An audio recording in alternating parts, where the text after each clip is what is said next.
welcome, welcome on the eve of Christmas. And so what I would like you to do, I'm going to put it on the chat. Introduce yourself. Tell us where you are calling from. What kind of coaching do you do?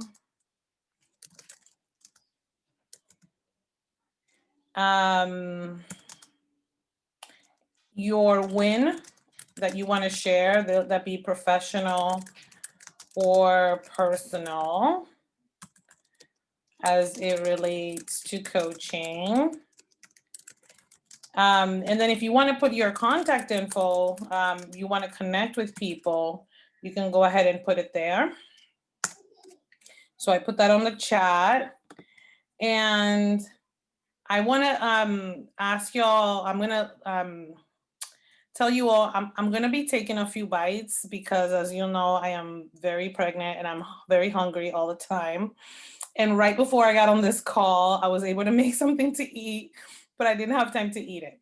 So as you guys are all sharing, I'm going to let y'all, share and do your thing. And then by that time, I will be done eating, but I just wanted to let you know that I'm going to be eating. So, Rita, you're going first.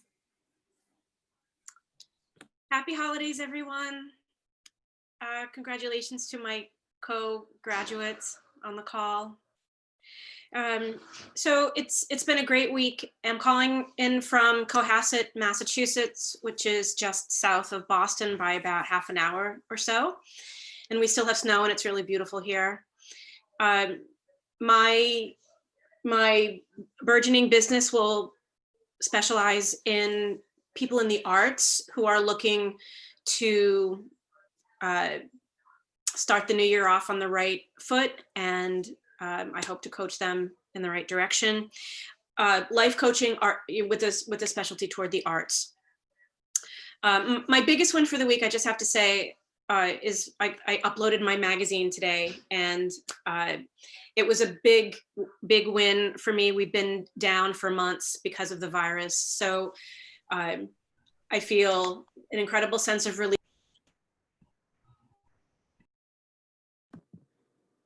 You're on mute, Rita.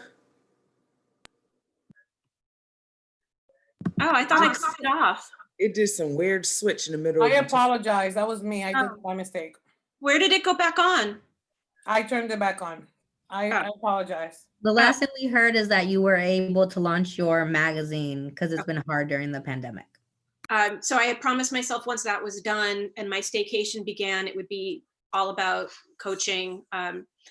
My coaching win was I've started to lay out the marketing plan. So based on last week's call, I redid the homework. I thought about money. I thought about goals. I made some outreach calls to local newspapers. It's a pretty affluent area that we live in, and might be a good, might be good source materials in the local papers. And so I did my first homework assignment in my own,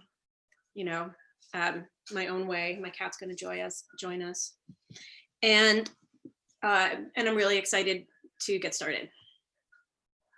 I think I answered everything. And my contact info I'll put up. Thank you, Rita. Stephanie, you're next. Hello, everyone. My name is Stephanie Bonilla. I am calling from Boston, Massachusetts, although I live in Framingham, Massachusetts. So it's like 20 to 30 minutes, depending on traffic outside of Boston. What kind of coaching do I do? I'm toying with the idea of doing some professional life coaching. Right now, the coaching that I'm really doing is for my team. I'm the managing attorney of a Latina women law firm. I'm currently an immigration attorney. So it's all my coaching I'm really trying to use for my team and to empower my team. In the future, like next year, I already have a plan, or I'm trying to start creating a plan with my partner and my boss here at the law firm, where I would like to open some type of either business or foundation or nonprofit, where I'd love to focus on Latina women in law school and going into the legal field, to really like empower them, to like kind of dream big and create whatever reality that they want to create. Especially given that the statistics show that less than 3% of the whole legal field is women, and of that 3%, less than 1% is Latina or Black women. So there's obviously a lot of work to be done in that field. And my contact info, I put it on the chat. So I'd love to connect with any and all of you. So let's connect via Instagram, Facebook, whatever, like social media is a thing now. So wherever you want to reach out, I'm happy to create connections and new friendships. Thank you, Stephanie. Sharap. Hello, everybody. My name is Chirap, and I'm calling from Winchester, Mass. And the kind of coaching, leaning towards two. I did say before wellness and health, but I feel like I'm drawn to relationships. I feel so. Anyways, yeah, those are the two. And what else? My win? Well, today I had my second session of my first client. An hour. I felt, how do I feel? This is what I just love what I do, and to really focus on the goals and to redirect her to just having that positive mindset and completing my mission statement. Took me a while, but completed, and she felt so just happy. And that just kind of encourages me, kind of helped me to keep moving on. What else? Also, I've been thinking about my packages. I did a few phone calls with a circle of friends and just sharing what I'm doing. So that continues. I think that's it. That's awesome, Sharap. And remember, it's a vision statement, not a mission statement. You're muted. We couldn't hear you. So vision statement. Yes. Okay, write it down. Congratulations. Thank you. That's awesome. Amanda. Hi. So my name is Amanda Hem. I'm calling from Maynard, which is out near Concord, Stowe, Sudbury kind of area. I am a new parent success coach. So I work with parents that are expecting brand new and then for the first few months postpartum. And then I'm also working to help coach some women who are transitioning back to work after having their baby and kind of struggling with that work-life balance, especially when there's no boundaries right now between work and life. Everything's just happening at home. I think my big win was also a big eye-opener this week. I had the first person reach out to me who knew me solely as a coach, rather than in conjunction with some of the other things that I've been doing. And so I'd sent them to my website beforehand so that they could get a sense of who I was. And what I had neglected is that even though I sent them to my coaching website, it linked back to my doula website. And they said, oh, the coaching looks great, but really all we need is the doula care. And I don't think that's what they really need at all. So my lesson learned is to hide all the doula stuff better on my page so that when they come to me for coaching, that's really what they see. So I wasn't able to sell them on my full package, but I did sell them on some prenatal education, some doula care, and some postpartum coaching for going back to work. So it's a little bit of like a a la carte kind of thing, but I think it worked. Missed you too, Alba. It's been a while since I've been here, but so that was my win and my growth moment all in one. Wow, that's amazing, Amanda. Right? What a lesson in marketing. Yes. Hide what you don't want to be doing. Yep, and highlight what you do. Yeah. Yeah. It Very did give me a good chance though to practice talking about the difference between coaching and postpartum doula work. And I don't think that I had fully articulated that to myself before. And so that was really a great opportunity. That's wonderful. Amanda, I wanted to share with you on a personal note that my insurance is actually giving me a doula. That's amazing. Fantastic. So Do you have one lined up? Oh, yes, and she speaks Okay. Spanish. She Yay! has a backup just in case. I'm so excited. Oh, fantastic. I'm so happy for you. Yes, which I wanted to connect you with the agency. Okay. If that's something that you want, I don't know if that's, Absolutely. yeah, but I wanted to send you the name of the agency so you could explore that. Yeah, that'd be great. Thank you. You're welcome. Sulai. Sulai, are you there? Yep, sorry, my computer was frozen. Let me see if the camera will go on. So Here we are. Hi. Hello, hello. So hi Rita. Hi everybody. My name is Sulai Garcia, and I am calling from the Dominican Republic. And I don't know what kind of coach I want to be yet, which is interesting. And I've been transitioning into different things. Just so you know, my background is I am a professional videographer. I moved to the Dominican Republic to pursue filmmaking. And then in the middle of the whole thing, I was introduced to Reiki and I fell in love with Reiki. So I became a Reiki master and I just love it. Then as a hobby, I took massage because I love working with my hands. I love baking and doing stuff with my hands. And so I'm in love with like massaging people with the Reiki energy. And I've been doing that like to a couple of friends. So I got my certificate as a professional massage therapist. And I got my master's as a Reiki master. And then I took the class with Clara. Now I'm a coaching. And then my mom says, what are you going to do with all of it? And I'm like, I have to figure it out. I have to sit down and figure out what is it that I'm going to do that is going to complement everything. So Rita has been helping me with that, which has been great. And I think that's a big win. I feel like we've been able to put down like all my skills to be able to identify like how can I better serve each client. And so I know that they have specialty coach and I'm trying to figure out like what kind of specialty coach I can be so that I can better serve the person when they come to me. So yeah, that's about me. Awesome. Well, thank you for joining us, Sulai, and it will all be revealed to you, I'm sure.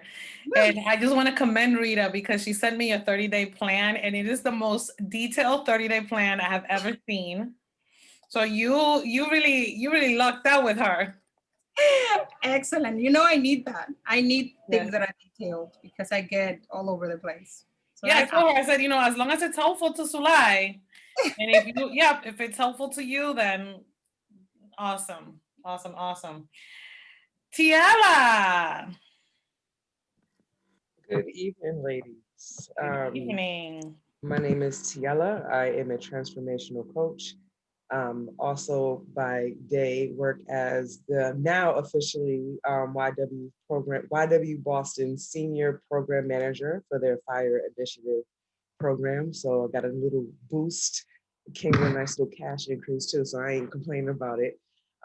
So I'm really excited because my work, what I do as a coach, I actually get the opportunity to, with my coordinator, I'm going to take her through my coaching program. So I get to play with that while working. So I'm really excited for doing that piece as I'm still building out the marketing plan and doing things. So I get a chance to keep my wheels oiled or keep oiling my wheels, so to speak.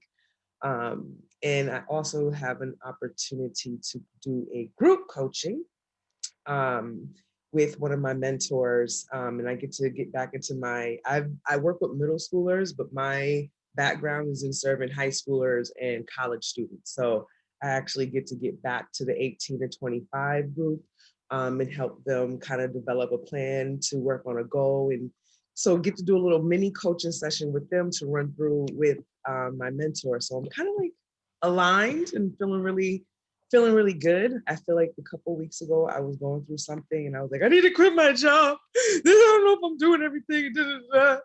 And kind of had a moment and talked myself off my own ledge because as a coach, I realized, excuse me, as I laugh, because I realized when I was having the moment, I was like, what would you tell your client? And I was just like, oh, okay, so what am I going to tell myself in this moment? So I was able to just embrace where I'm at, knowing that slow and steady wins the race. And so I'm excited for next year is my lucky 21. I was supposed to be born May 21st, but I born May 12th, but I was born May 21st. So 2021 and everything that's happening is feeling really, really good, giving me an opportunity to just like trust myself. And I think I've been, thank you, I like smiling. Because I like, honestly, on that note, like coaching, the reason why I got started in coaching was because I'm helping other people and not realizing I'm not helping myself. So the things that I'm using to help other people, I wasn't applying. So I'm like, if I'm helping others, I want to be able to walk the walk, talk the talk. And so I understand when you want to jump off a ledge. So now I have that experience plenty times over. It can kind of help my clients, especially young adults who are trying to figure out who they are and navigating there's different ranges of how you're coming into this. So I'm excited to be here. And I'm calling from Dorchester. From a little Dorchester spin on it. Congratulations on your promotion, Tiela. Thank you. And yeah, and everything else that you're doing with your mentor. And it sounds to me like not only are you like growing as a coach, right? But like remember that coaching is both the profession and the skill, right? And the leadership skill. And you, I can tell that you have been applying the skill to grow in other areas and within the profession. So congratulations on that. That's wonderful. Thank you. Gladys. Hi, I'm Gladys and I'm calling from Dorchester. Gladys, is it possible to see you? Hold on one second. Okay. I'm with my son, so I have to get out of his room. He's not gonna want me to show him.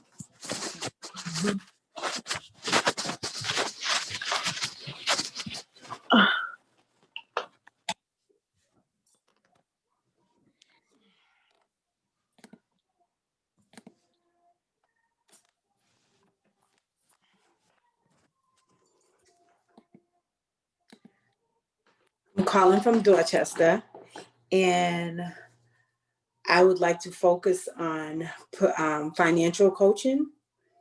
My win for this week was I connected with a friend that I knew who had already started or completed a coaching program, and she's actually helping me to build a website and put together a package. Beautiful. Beautiful. That is, check you out, right? Connecting with your inner circle, right? Your circle of influence and gaining momentum. Yeah. I love it. Thank you, Gladys. Thank you for being here. No problem. Janet, you're next. Hello, everyone. Hi, I miss you all. Hi. Elva and Amanda. How are you guys? Okay. So I'm still a little bit confused. My life coaching, I want to say will be health, fitness, and helping single moms raising their children better. So it's in that path. I just don't have the right title for it. And I'm working on that. I created the QR code and a flyer to distribute. And I actually just put on the bottom life coach, health and wellness. Because even though I don't have a title, it all comes to health and wellness. That's how I see it. My wins, lots of practice. I've had 4 friends of mine practicing. I say, hey guys, I'm doing this from work, and they're home virtual from schools. So like, oh yes, Miss Jeanette, I'll do that. And I finished with all of them. We did it for like a whole month. And that was very, very intensive with some of them, because I was able to listen to what they needed. That there was one of them that shared something that she never shared with anyone. So that was very powerful for me. Now I'm really committed to help her. I need to help her.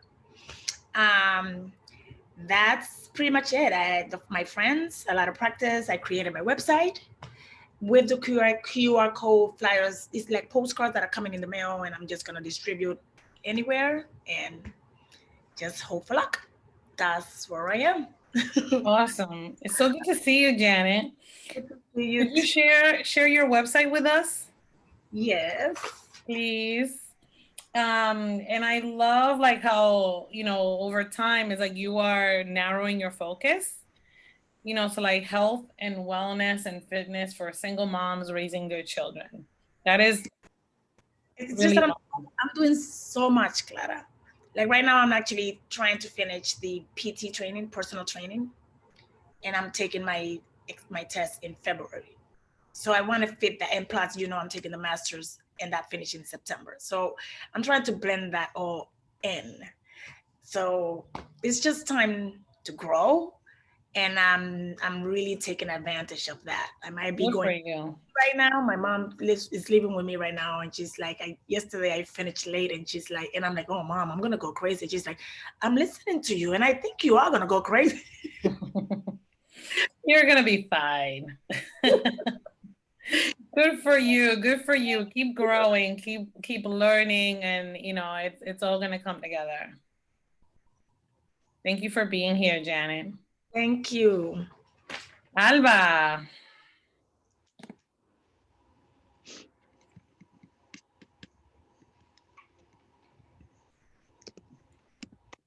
Alba, you with us?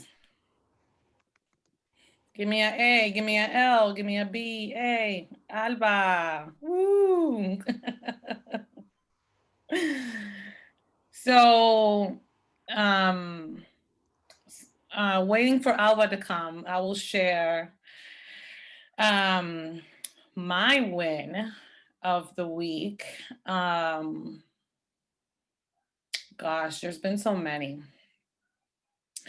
But I want to share with you all that I have been recruited and I accepted to be part of a group of executive coaches. I want to call executive coaches as part of an organization called Leadvantage. And this organization, the reason why I am so, you know, I accepted was one, because one of the founders, she's African American, and she graduated from Leslie, where, you know, which is my alma mater. And you guys don't understand how rare that is to find. And she has such a passion for what she does, that I'm, you know, she's been doing this work for 45 years. And you guys know that I have been in this coaching game for about 12. So when you think of the, you know, the time frame there,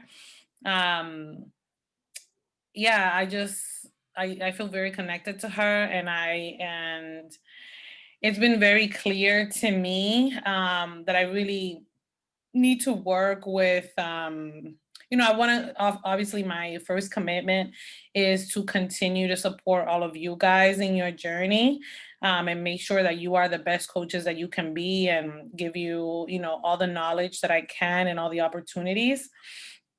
And this is one way, I think, for me to be able to do that and to pass knowledge. But also, there's this other side of me that's very clear that I want to really work with leaders and people in power, because, you know, that's how a lot of the change really gets made. And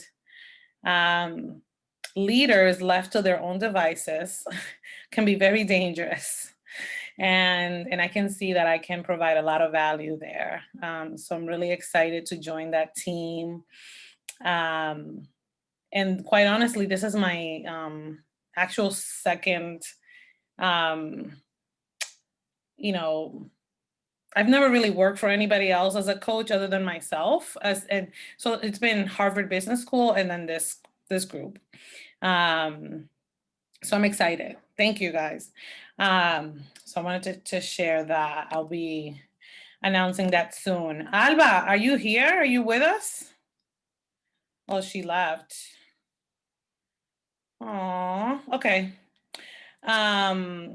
So before we get started, hopefully she comes back on. Before we get started on our topic for tonight, I also wanted to remind all of you two things. So one is that, there's this opportunity for all of you to apply for the Positive Intelligence course grant so that you can do the Positive Intelligence course as a coach and kind of follow that coaching track. It's extremely valuable. I went through it. I can't say enough good things about it.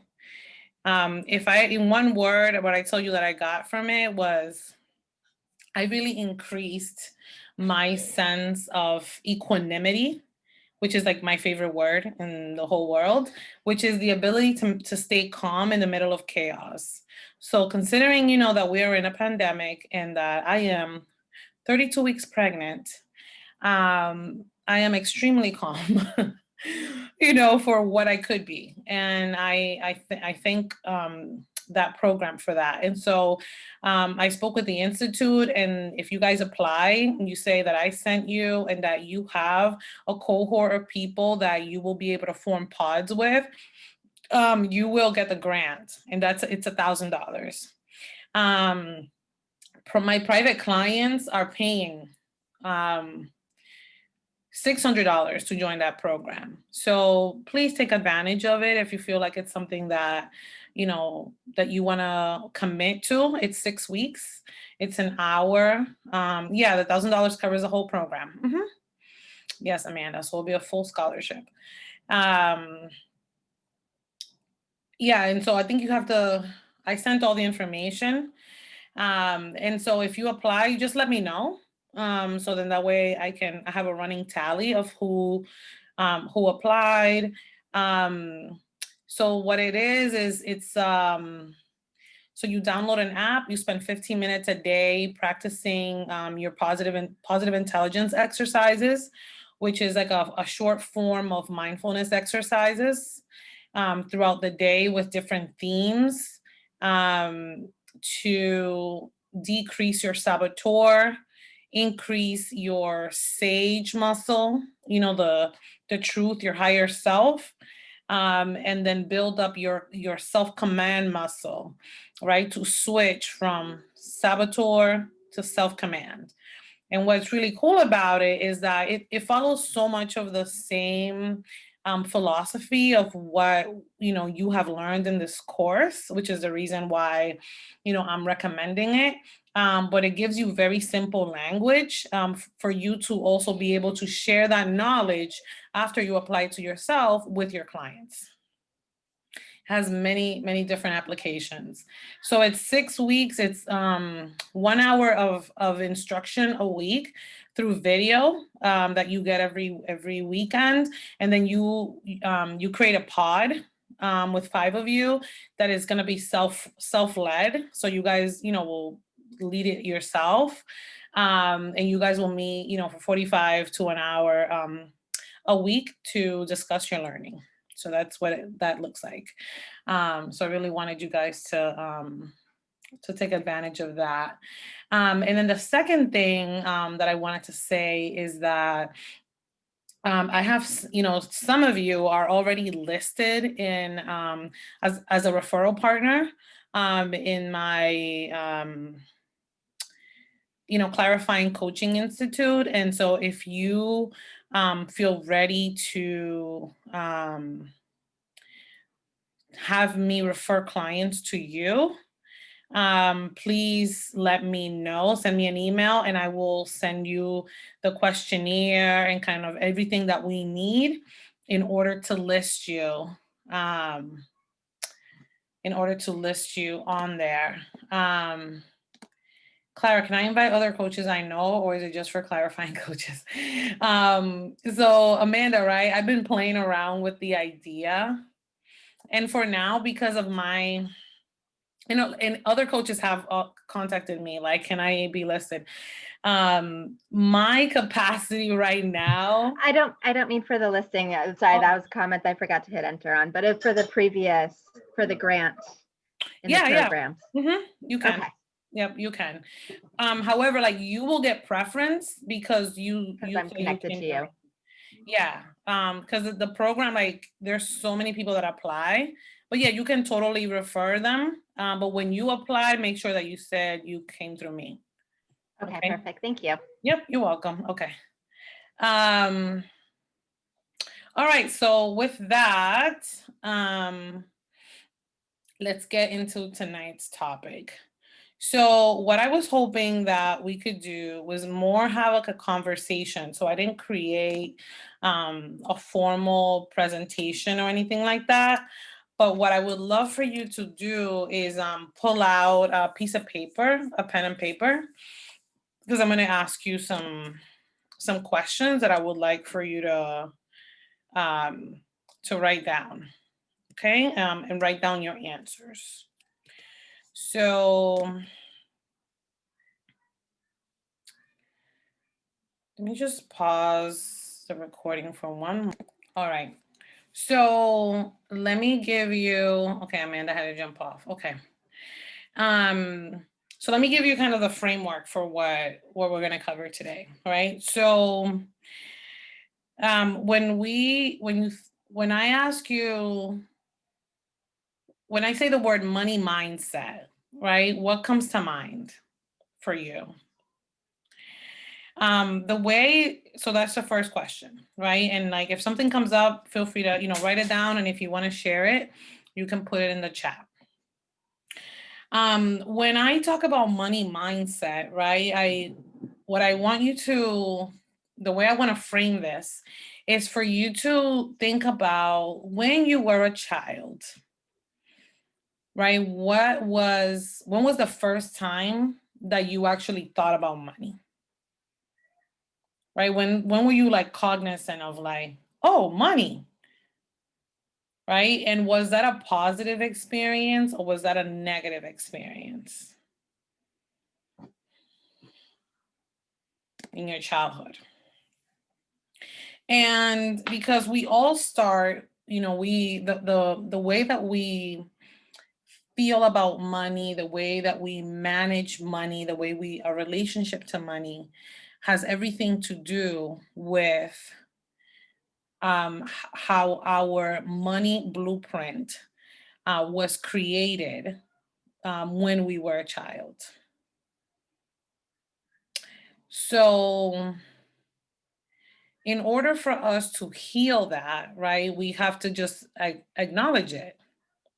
So I'll share with you guys my money blueprint on like how I started with money, right?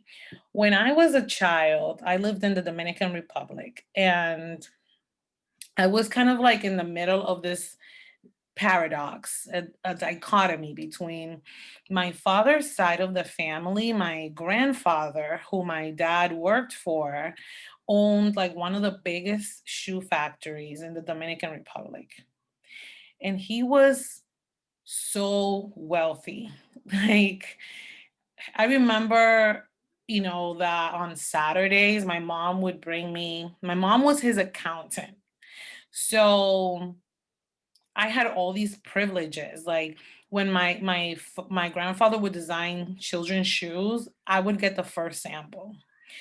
And I would like see all these people line up for my grandfather to like, my mom would be helping him write checks to like pay his workers every Saturday.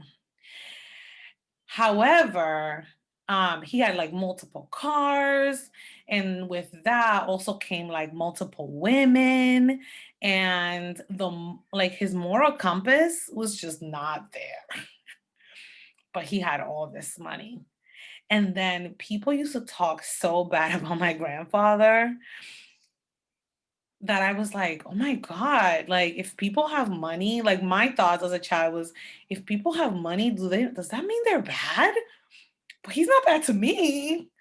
That's weird. Like it was so confusing.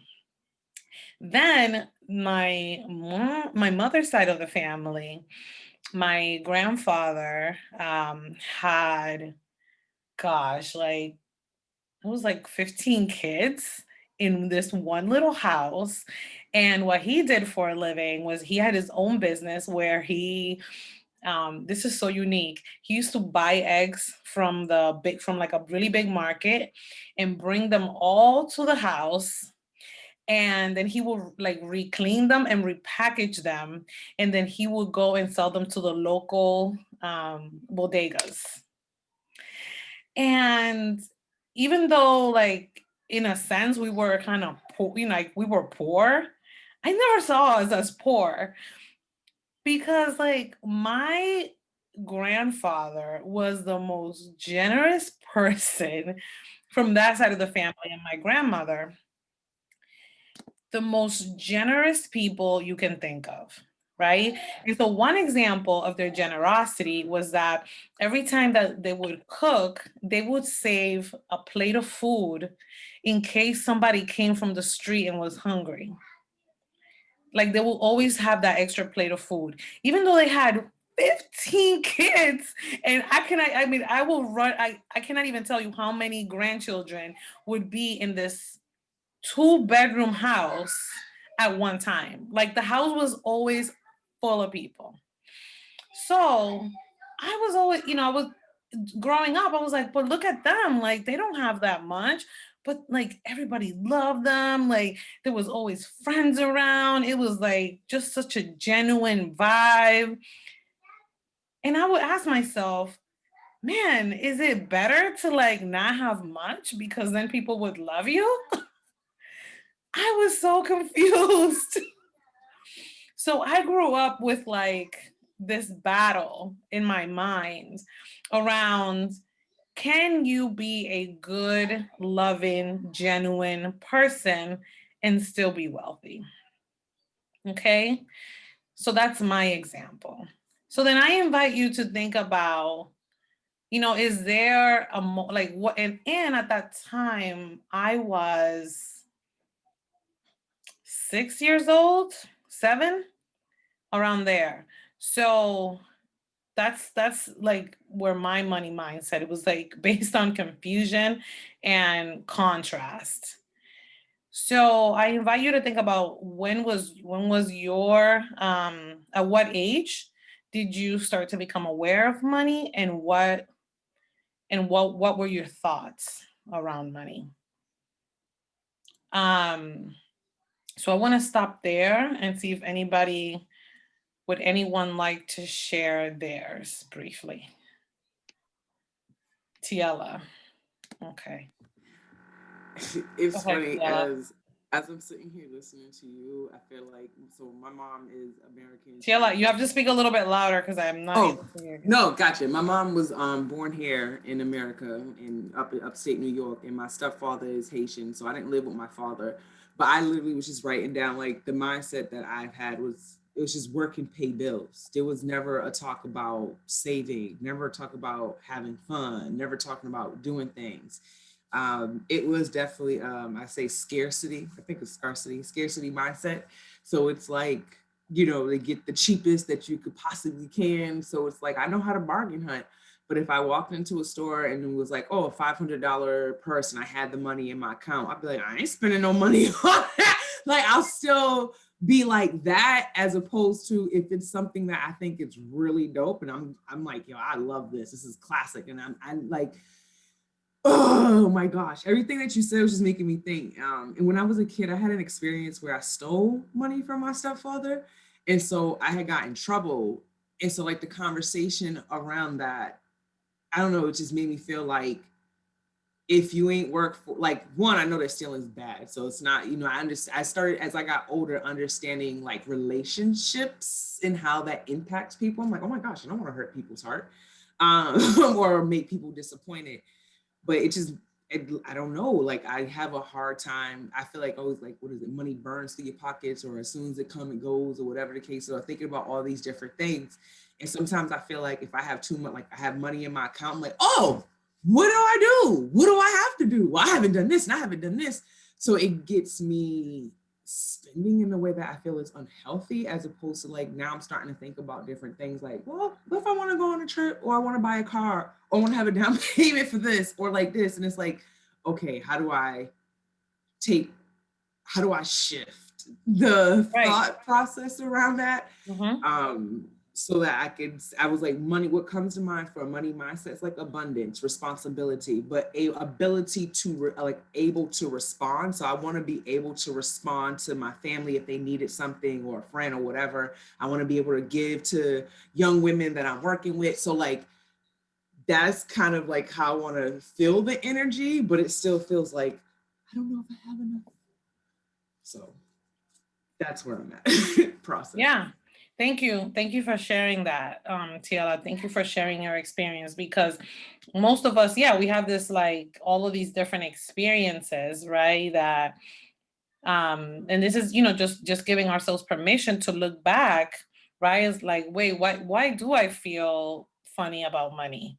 Right? Especially how that relates to our coaching, and when it comes down to it, right, is like asking for, like, many of us, we're all guilty, right, if we haven't done any healing around this, and we're not aware of, like, one, we're all here because it's more than money. It's not just about the money. It's because, like, deep down in our hearts, we are healers. We are people that like to help other people. And most of us would do this work for free if we didn't need to pay bills.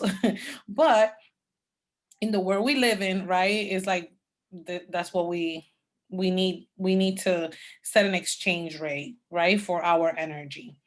So I just want to, if you haven't done so already, just take a moment to write down, like, as a child, my money mindset, I built the foundation of my money mindset was whatever, right? Like the sentence, like there's not enough to go around. Like mine was, you can't be a good person and have money at the same time. Like it's either or. So I had to heal that. So whatever it is for you, like, please take a moment and write that down. Nice. Yeah. Someone said, may I share? Yeah. Me. Yes. So I didn't get to introduce myself this morning, but this morning, oh my God. Is it Friday yet? It's Wednesday, Alba. Yes. So I'm a trauma life coach, and when you mentioned that, I think of a lot of things, and I'm gonna disclose a little bit TMI, but it's important for me to kind of just really truly reflect on that. So my father is a narcissist, and I was raised with my dad, who was also a drug dealer. So my relationship with money was, it's easy come, meaning they never actually worked for money, but they always had an abundance of money.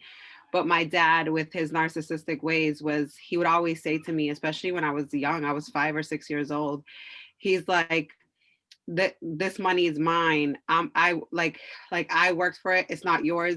Like before I die, I'm gonna drink it and like use it all up before I die. Like there is no inheritance for you. Like, don't think that my money is your money. My money is my money, and I'm gonna make sure I use it all up before I die, or I'm gonna take it with me in the grave. And it was very like harsh, but it was very toxic as well. Because growing up, I always felt like I wanted to make my own money, and I didn't want to ever ask for any help from anybody. Like I wanted to just stand on my own 2 feet. Because if my dad won't give me money or leave me money or whatever, and even when I think about a lot of like the drama that exists with money in my family, because there's a lot of conflict and stuff that goes on with money. For me, it's like, I want no parts of that. Like, I don't care if my name is on a inheritance of some sort, like keep it. I don't want it. I want 0 pieces of it, because there's just so much negativity surrounded around money, and people get really nasty anytime money gets involved. So I always felt like money brings out the worst in people. And in particular with growing up, like there was times where we just would have so much food and so much stuff, but I didn't understand, like, how did it get there? Like it was weird. Like, how do we have this abundance of stuff if no one's actually going to work and working for it? So I always had like a horrible spending habit, especially when it comes to food. I always felt like, I don't care how much I spend, food is food. Like we need to eat food.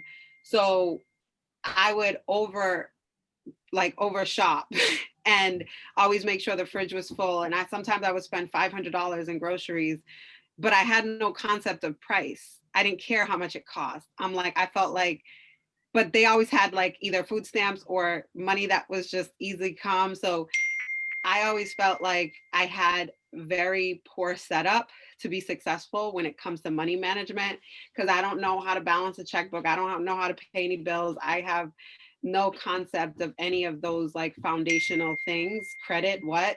They would change the name of whoever's bill it was on, like put it in their kids' names. It was a mess. It was a mess. And they would let it shut off and they didn't care if it went to the creditor. So that was the concept. It's like, what can I do to con as many things or people or services so that I can get as much benefit while still making this large amount of money that nobody is supposed to know because I'm supposedly poor and on welfare and need help because I don't have a job.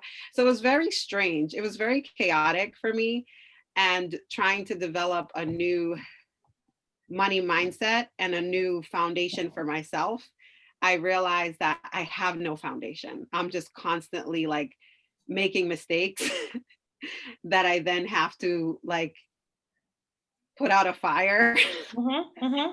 Yellow slips are, yeah. So, yeah, no, Alba, thank you so much for your honesty and for sharing all of that, because it reveals so much, right? Of one is like, if we don't really take the time to acknowledge, verbalize, write it down, and really like name it, like this is how money was, this is how we talked about money, you know. And so many and people on the chat are like, yeah, I can relate, Alba, right? I learned what not to do, but even then I still do some of those things that I'm not supposed to do because I don't know otherwise. It's ingrained in you. It's like, it's a habit just like anything else, right? Everybody's like, yep, I can relate. Yep. Right? It's a habit like brushing your teeth. It's the same thing. So the reason why I wanted to really bring this out, right, is like, one, so that we can call it what it is, and know that like everything that we've been doing up to this point has been, because of a sense of survival and belonging, right? Because we want to belong. We want to survive. We want to, those are the people that were making sure that we ate every day and that we had somewhere to sleep. Like, how are we going to be like, you're wrong? Even though deep down, maybe we knew that they were like, this is funky. This is not right. Right. But those are the people that were like, responsible for our livelihoods. So what do? We take the picture that we see and we internalize it as our own. That's exactly what we do, right? And so the reason why, I want to bring this out is like, because, right, when you can express it, right, we can release the shame around it, right? Around the fact that like your credit score is not where it needs to be, or you don't have the savings that, like, because of the thing is that you have this blueprint that you took for survival reasons, right? We took from our parents, our caretakers. Okay.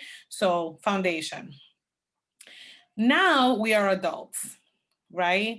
And so how do we, as a trauma coach, right? Alba is like, how do we like heal is by verbalizing, right? Like talking about it, airing it out. So then we can from there establish new habits and say, what is it that I want now? Right? Now that I am an adult, that I have a choice, right? I don't have to carry the shame or the guilt of what my caretakers did.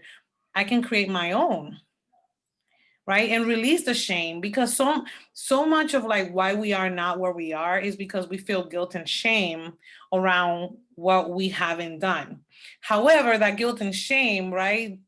They don't belong to us. It was just kind of put upon us. So Tiela, I feel you. This is deep. So what I want to invite you to think about, right? Like all of us in here have created a vision statement for where we want to be, right? And so it's really to start thinking about. So this question that I posed on here, which Alba, you answered beautifully, was because of those because of that childhood blueprint, right? What am I doing with money? Like what has that caused me to do? So like Alba, you were like, I don't know why, but I don't care about how much money I spend on food because, right, you have this like image in your mind, right? Like this programming. It's like, I need to have food in my fridge and I don't care, right? But now you have a choice, right? You are a new person. And so you have a vision for your life, right? So it's like, one, how can we like literally say, like we forgive and we leave that there and we start to build from a new place, from the place of our vision, right? And putting in the supports in place to make sure that we are moving in the direction that we want. So for some of us, right, that may mean that we need to talk to a financial counselor. It may mean that we need to start on a budget, like we need an accountability buddy. Whatever, like we're building a whole new house now, right? So like in order to build that house, we have a foundation. We've all created a vision for our lives. We have that, right? But we need supports now, right? In order to really make that happen. So what are the supports that you need, or in order for you to have the kind of financial life that you want, what is the new belief about money that you need to tell yourself, that you need to start believing? So I'm going to write that question on the chat, okay? So the question is, in order for you to have the financial life you want, AKA improve your relationship to money, what is the new belief you need to embody? Okay, so I'm gonna let y'all think about that for a second. Whatever comes up, please write it down. And I'm gonna share my example.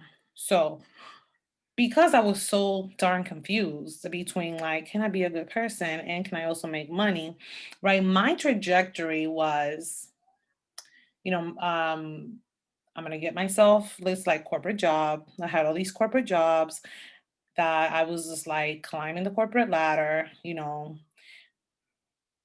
I got my first job in finance at 18, but I felt so empty inside. And I was like, there has to be more to life than to just make money and spend it. There has to be. And I would just like literally make money and spend it, make money and spend it.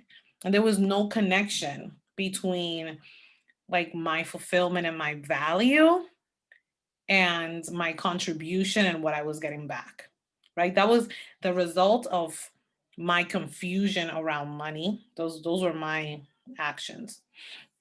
In order for me to align, right, to have the financial life that I wanted to have, the belief that I needed to start embodying was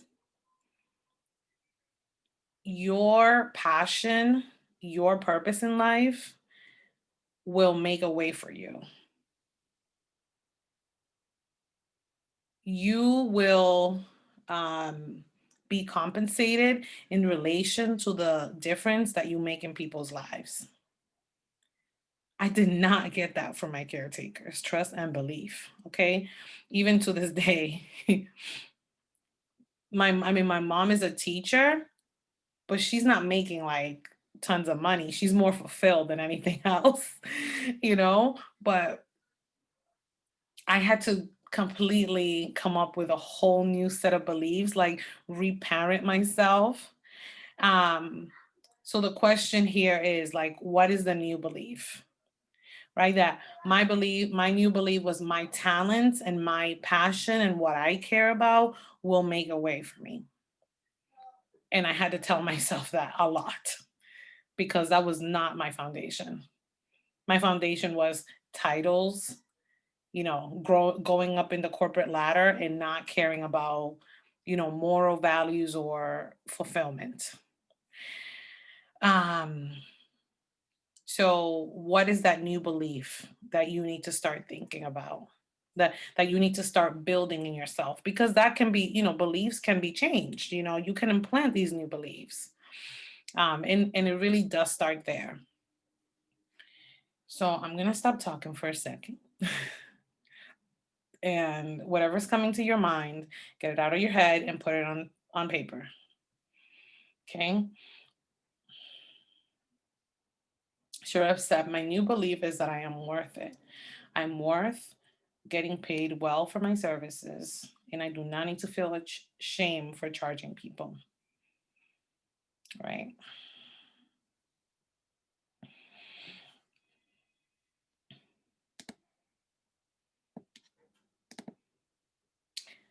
So if you, the more you value yourself, the more you can receive, the more impact you will have on others. Alba, yeah?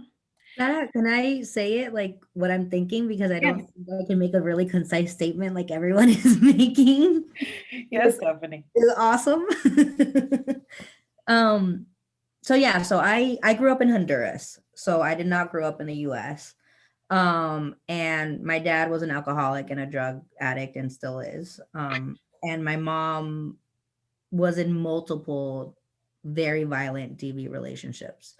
And it isn't until recently that she got out of her last one. So like it was hard growing up. And I grew up in Honduras, poor in Honduras, which is like a different level of poverty than the US. Because it's just different, right? Like we didn't have running water, we didn't have like a bathroom in the house. Like it's just a different concept of poverty. Not saying that any is more or less valid, it's just different. And so like we really like my grandmother sold tortillas on the street, right? And so that like there was this whole concept of like we're always struggling, right? So financially we're always struggling. So we need to like go paycheck to paycheck.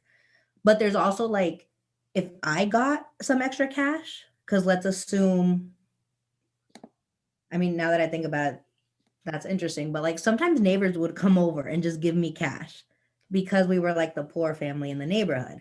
But if I got that, there was that intention of I needed to give that to the family. And so all of us had to like take that $100 or whatever and do that. Right. And it didn't matter that like my neighbor gave me those $100 for shoes for school.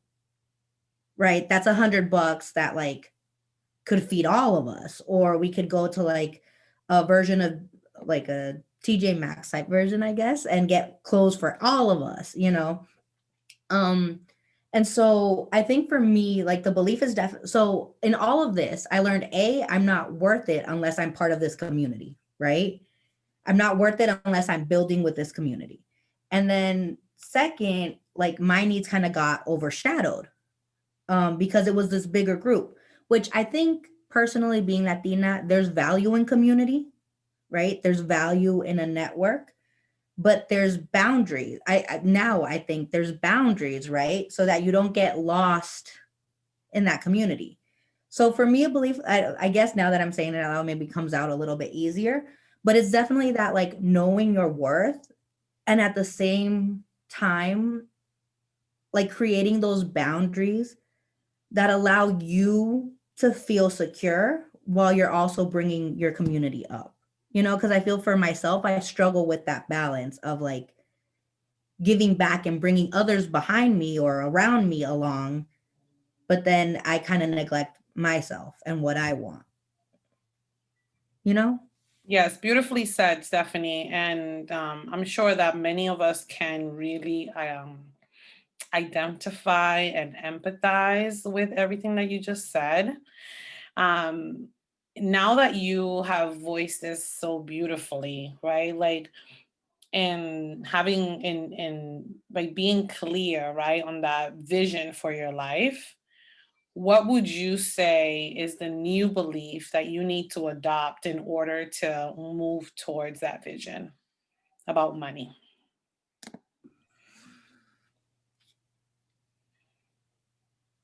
I think, first of all, I need to get out of the mindset of saying that I want something is selfish. Mm. Because I feel like when I say, oh, I really want this, I'm like, oh, that's so selfish because I have cousins and this who don't have that. And like, first of all, I think I am worthy. I work hard and I do what I do out of passion and love. And therefore, I am worth also feeling secure and safe and stable. Right. And then I think the other belief is I really can't help my community get there unless I get there. Say that louder for the people in the back. I I think I can't help my community get to that stability and safety, financial safety, unless I get there too. Mm-hmm. And so now that I'm saying, yeah, I just realizing that as I'm talking to you, I'm having a little moment right now. I think we all are. Yes. Yeah. So the statement is, I'm worth feeling secure. Mm-hmm. So that's the belief, right? I'm worth feeling secure, and I can only really help people if I help myself first. Yeah. Right. And there is definitely moments, where you're like, oh, you have where you give from the what I call giving from the overflow. Right. Or like you have an intentional, right. And setting those boundaries, like it is safe for me to have boundaries, right, around money. Because you are worth feeling safe and secure. Because you do need to help yourself before you help other people. Yeah, everything you just shared, like, just really echoes so much of, what I'm sure has been, so many of us that are here. Yeah, we have all been part of tribes, right? Like families are tribes. But then you kind of, there's a point where like you gotta get you come out of the tribe to build your own. And yes, you give back, but then it's like you gotta reestablish your entire belief and boundaries. So thank you for sharing. Did you write down the beliefs? Okay. Right. Would anyone else like to share what is the belief in order for you? So Janet, I'm going to read yours out loud. Let me ask the question again.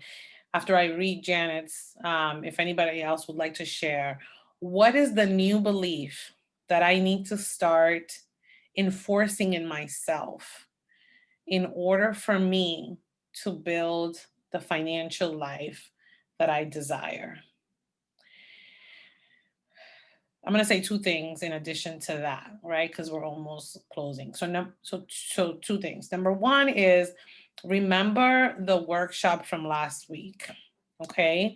Around the money that we said we wanted to make. And if you didn't get a chance to be here, like the recording was sent out. And there is a whole exercise there around like, this is the money that I want to create. Like when I'm telling you about the financial life that you want to build, right, is about moving in that direction. And, becoming that person, right? And becoming that person starts with that belief, that you are worthy and deserving, and whatever else you, in your own words, right, that you need to start building. That belief that you need to start building. Secondly, I also want to emphasize The other exercise that we did prior to that, when we thought about our lives as this perfectly written novel, right, that has provided us with gifts that we are now able to share, right? Because all of the financial abundance that we are going to receive is really around us expressing and sharing and being creative with our gifts, right? And helping other people. So really being cognizant of that. So if you need to go back to that recording was also sent out as well. So, those are other like enforcements that you can use in addition to this conversation. Okay. Janet, do you want to share your belief yourself?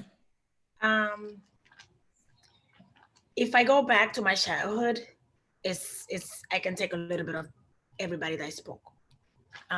So I can leave it like that. My dad was a business guy, but he was also not truthful. He was not, you couldn't trust him.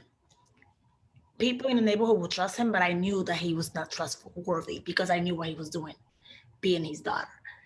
And sorry if I get a little bit stumble with my voice, because it's just, with everything that you guys said, you guys went deep and you just think and you will be like, wow. Growing up, I wanted to also have my own business. I also wanted to be wealthy. I wanted to be able to buy whatever I want. I wanted to break the chain of how I was raised. That was my mentality.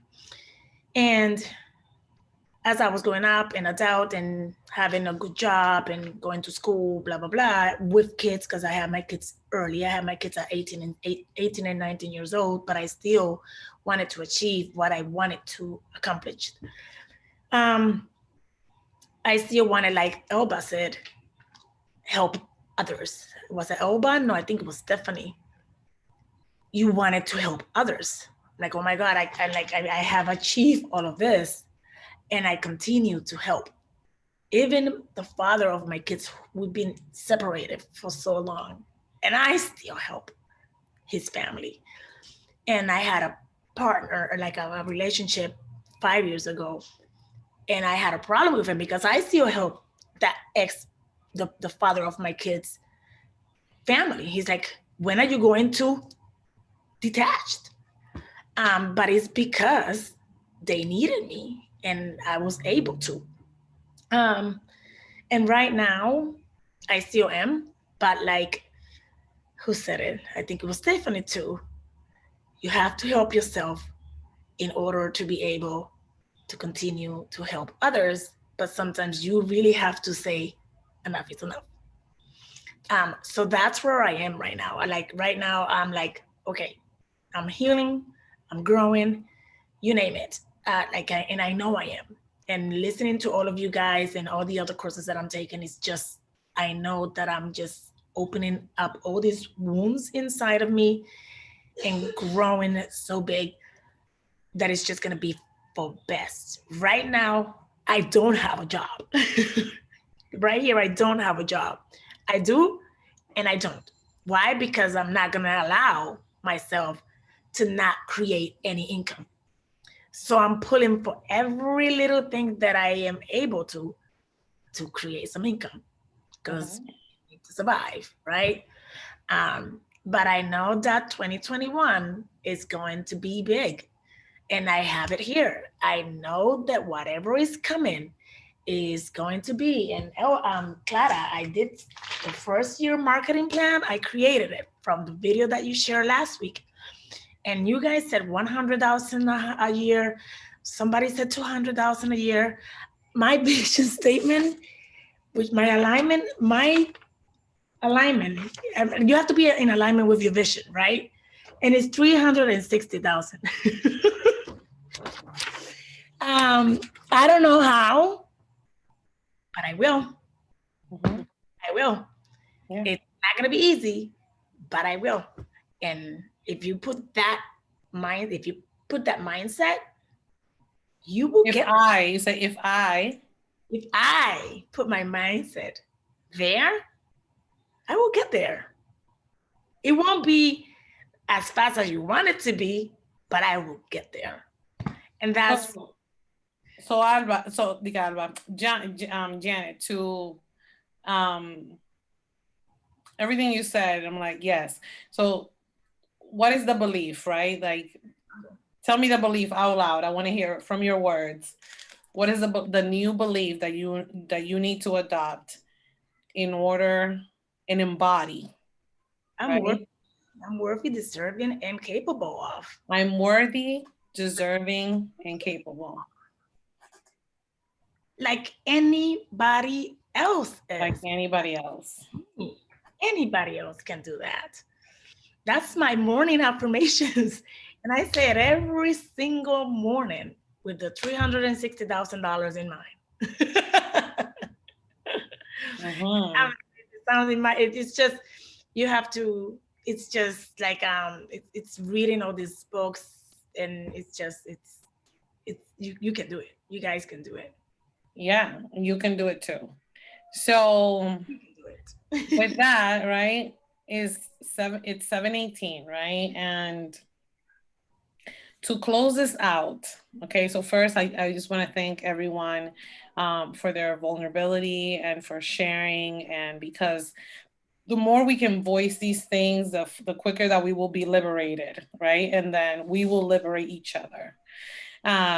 Because some of your experiences also live in the person next to you, right? Some of my experiences live inside of you.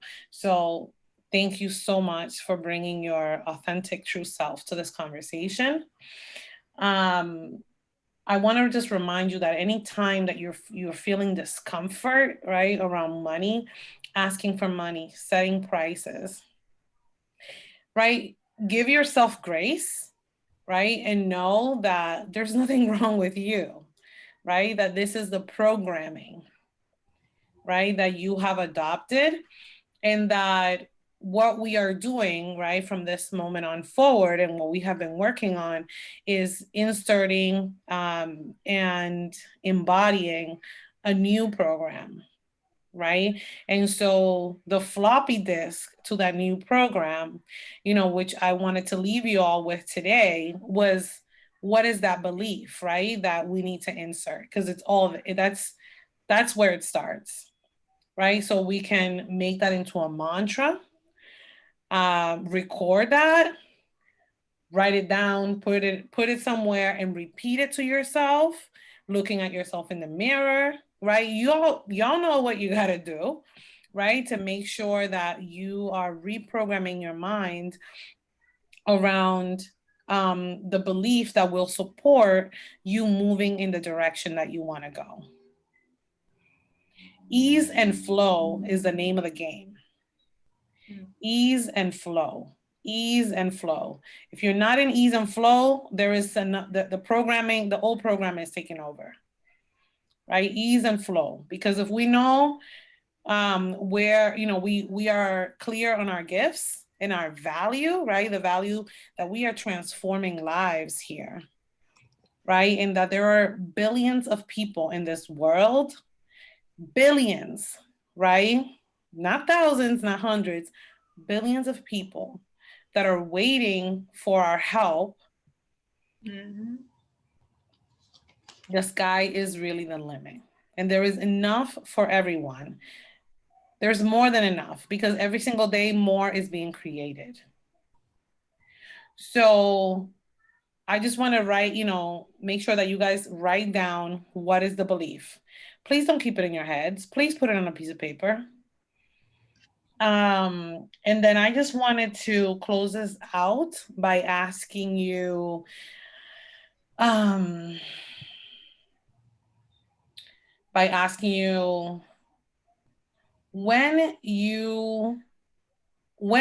you reach your goal, your financial goal, what is the one, how are you going to feel, right? So I want one word. When I reach my financial goal, because you will, right? When I reach my financial goal, I will feel, right? And what can you do every day to generate that feeling? So who would like to share first? When I reach my financial goal, I will feel Fulfilled. fulfilled, Janet. And to achieve that, feeling every day, what can you do? What's one thing you can do? That's what I do. Miracle Mornings. That's what I do. And I'm not even, and I'm not kidding. That's my morning, my morning show. MM, I call it MM, and I'm part of their group. That's what keeps me going. And he has something every week. Thank you, Janet. If you are ready to share, please unmute yourself. I would say I would feel secure. Secure. And to feel secure every day, you will, or you can. Meditate. Thank you. Rita? Free. How are you going to feel when you reach your financial goal? I'm going to feel free. Free. And what can you do every day to feel free?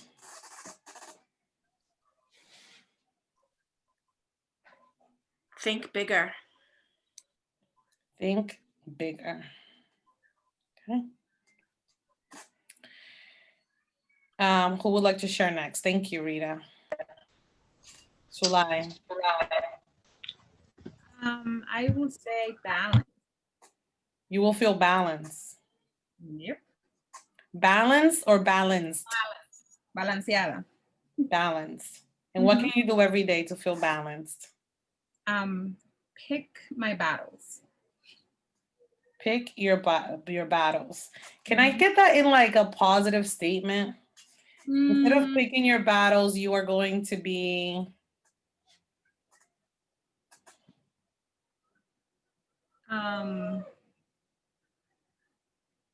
how would I say that in a positive way? Let's see. Give what I want. give. Okay. What was the other one? Give what you want, or what? Yeah, give what I want. Because the challenges in the Dominican Republic, I have a lot of need around me, so I tend to be very giving. So it's something that I'm definitely working on. And it sounds like you're not giving to the overflow. I feel you, Stephanie. It's almost like it's bad to have and not give. So it's okay to give what I can. Okay. You know? So Give I started to give to myself first and then give to others. Okay, there we go. Give to yourself first and then give to others. Awesome. Thank you. Charep? I would say excited. You feel excited. Yes. What can you do every day to feel excited? Tell myself that I'm worth it. Tell myself I'm worth it.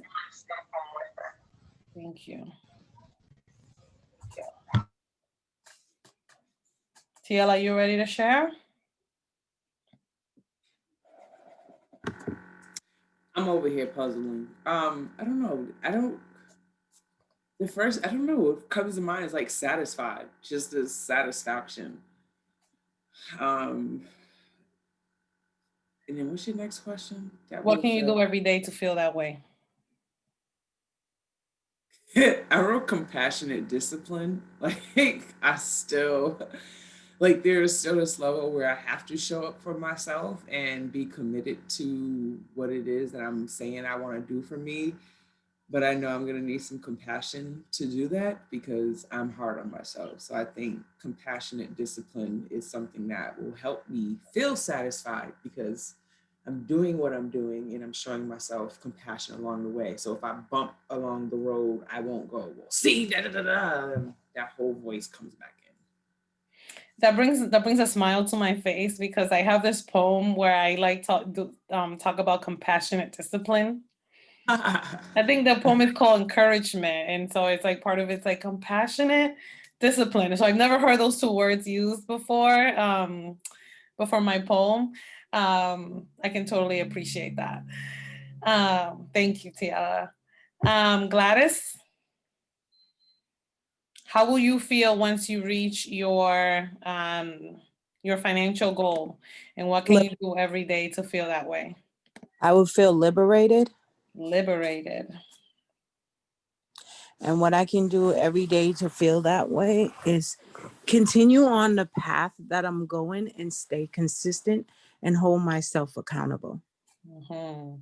Continue on my path, stay consistent, and hold myself accountable.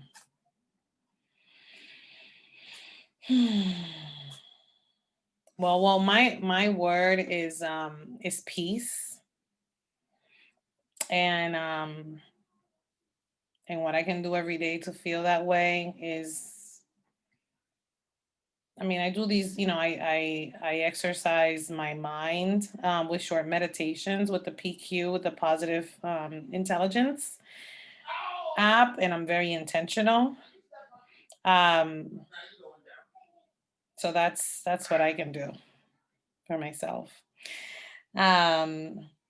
Ladies, thank you so much. This has been so amazing.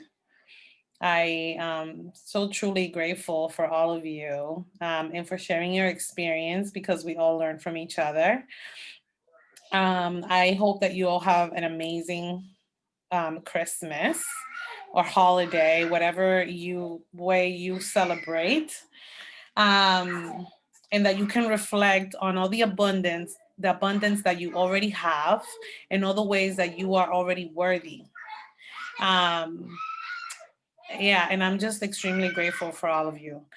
And remember your belief, right? The new belief that you're adopting, because then you can take this into the new year. And then until we meet again, I think we're scheduled to meet again on the 30th.